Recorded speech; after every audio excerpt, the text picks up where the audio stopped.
Hello, scholars, and welcome to week 5 of POL450 Research Methods for Political Science.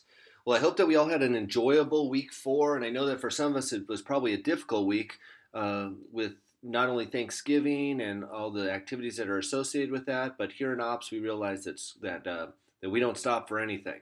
So I hope that I appreciate all your diligent efforts to get your work in. And now that we are in week 5, let's do as we always do, and we will give a quick overview of what we're going to need to do in week 5. Try to answer any possible concerns that I might have or issues, and look forward to the weeks to come. So this week we are going to start tackling our survey questions. As your research questions come in this week, I'm doing my best to give you some good quality detailed feedback. And for each of you, from your research question, there is going to be a series of survey questions that you are going to ask in order to answer that research question. And that's what this week's all about.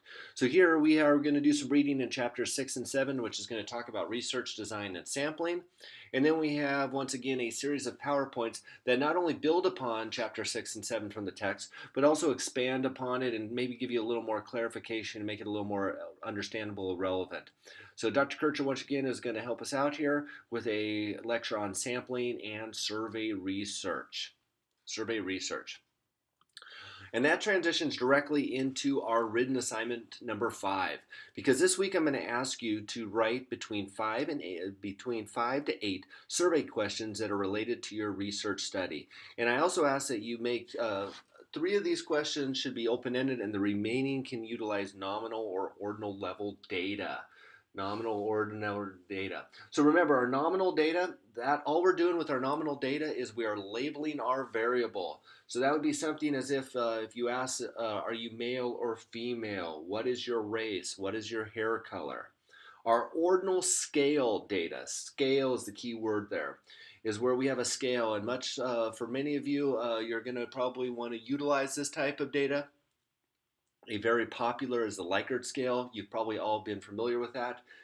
If I were to ask you a question of how do you feel today, and I asked you to then put it within a scale with 1 being very unhappy, 2 being unhappy, 3 being okay, 4 being happy, and 5 being very happy, that would be ordinal scale data.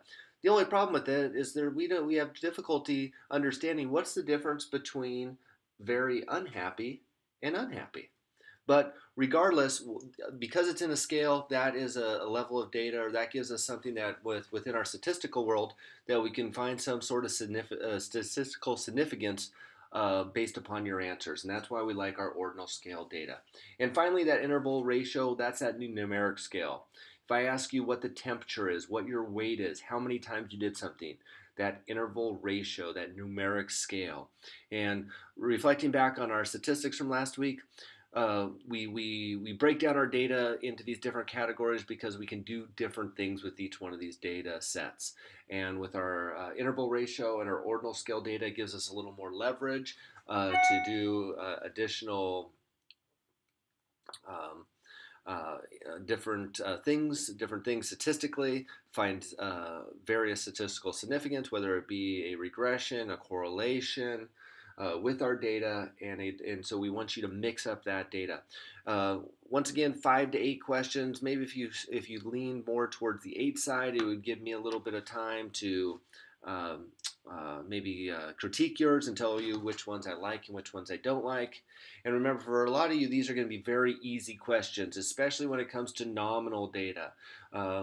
Or your ordinal data. A lot of your surveys are going to probably ask, are you male or female? Some of them might ask an age. Many of you have a Likert scale. So get some good quality things, put the good quality survey questions together, and remember, once again, our due date of Sunday, and already into December, December 3rd, Sunday at 11:59 is going to be our written assignment number 5. Next, we have our annotated bibliography. Annotated bibliography is going to be due this week as well. Once again, on the end of the week, on Sunday, December 3rd by 11:59, 25 references. And remember, what I'm looking for is a good quality APA cited reference, and then a short little bit of verbiage on why this citation is important. Not why it's important, but more importantly, why is it important to your study? What is the relation to this citation to your study? How is it applicable? Why are you going to use that? And remember, this is going to make up your chapter 2 of your research prospectus. The entire chapter 2, that literature review for us is going to be our annotated bibliography. So the more effort, the more clarity, the more time you spend and give me a detailed annotated bibliography this week, the less work you're going to have to do come critical assignment week. Remember, if this is quality work, all you got to do is cut and paste and drop this into your prospectus, and your a third of the prospectus with the entire chapter 2 would be completed. So let's get that done. Take some time and effort to put some effort and get the quality. I've attached the grading rubric for it, and that should be fairly straightforward. And hopefully we've been working on this so far. This is not something we're just going to tackle this week. And finally, of our application exercise number 5. This is going to build upon our readings and be reinforced with our PowerPoint lectures. Once again, like always, 2 chances at this. Take it, review what answers you got right, what answers you got wrong. Put some time into researching why you got them wrong, and resubmit, not only to reinforce that information, but also to get that better grade. So 3 deliverables this week: written assignment, annotated bibliography, and our application exercise.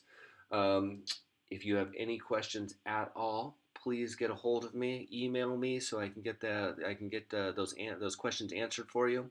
I hope that you all have a very successful week and have a very blessed week, and I look forward to reading your survey questions. Talk to you soon. Take care for now.